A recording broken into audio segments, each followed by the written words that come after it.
مینو ته یو پیغام زور کوم د مینو په شان چې څومره جنکۍ دي په ټیک ټاک باندې او دا خبرې اترې کوي هغې یو خاص پیغام ورکوم ښه مینو ګورې زما خورې سیده خو بیا هم درته یو خبره کوم او بعضې خلک دا وایي چې مولي صاحب ته هم ګورې نو ګوره مونږ هم د دې معاشرې خلک یو اعوذ بالله د نبي اسلام په زمانه کې نوی پیدا شوي دا میډیا مونږ سره هم دا مخې له ځي راځي مینو ستا د مرګ اوازې چې کله وشوې که نه نو ډېرو خلکو پکې دا وي ښځه چې وفات شوه ښځه چې لاړه یو پکې کمه شوه پلان دی ډینګ دی ته خبرې نبي علیه صلات وسلام دې باره کې څه وایي محمد رسول الله صلی وسلم فرمایي دا جنبي خلک نه دی دا د الله ګواهان دي په پښتو کې به دویم دا د الله ګواهان دي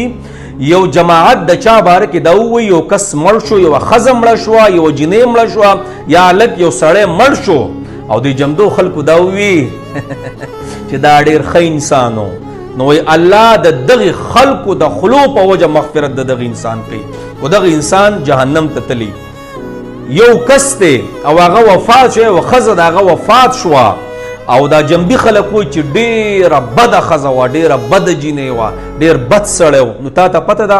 الله ګورې د دې خلکو په دې خبرو باندې فیصلې کوي او د جهنم فیصلې الله جل شانه په دې باندې کوي دا زه نه وایم دا محمد رسول الله صلی الله علیه وسلم فرمایي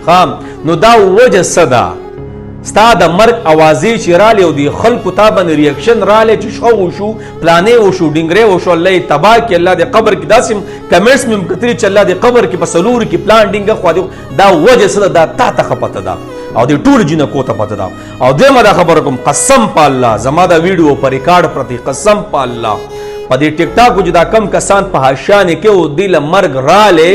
کو میاشت دو میاشتې پس د دوی مور او پلار او مشران په میډیا نه راتلل او دای وی نه چې خدای تو ګوري زما د لور ویډیوګانې ډیلیټ کړي ما په خوب کې لیدلې د داسې و هغسې و پلان دی ډینګ دی نو یقین په الله وکړه دا خبره به دروغ نه دا شوي دي دې نه مخکې چا یا مخکې وفات شوی وه مور بیا رانه چې زه خوب کینم چې داسې ده واغسې ده ستاسو دا ویډیوګانې چې په دې میډیا چلیږي ته ووایې ته په قبر کې به سکون شي ګوره مغفرت الله کوي هغې کې زمونږ کار نشته خو دا مخامخ خو الله نبي اسلام چې څه ویلي قرآن څه ویلي په هغې خو ته فیصله کولی شي که نه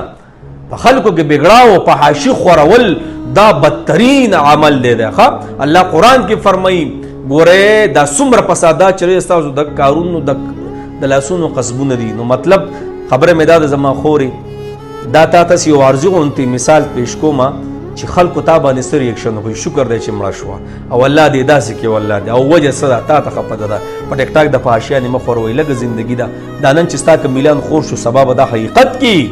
سبا به زما په حقیقت کې چې مولانا اختر علي صاحب د دنیا نه لاړې بیا صاحب میب نشته نو جو ښه کارکردګي مې کړی خلک به مې یادوي او که بد مې کړي الله دې په سلوري کې دا به راته وایي نو د سلوري کېدو نه مخکې څه د قبر کې الله اکبر دې نه مخکې توبه ایستل دي لږه زندګي الله را کړې ده بس دا پیغام مینو ته ورسوئ څومره زنانه چې دي برای مهرباني څوک چې ورسره ټچ دا ورته ورسوئ خپله ذمه فارغه کوي چې سبا مونږ ته الله ونه و چې تاسو دوی منې کړي او که نه منې کړي الله مو خوشحاله کیږي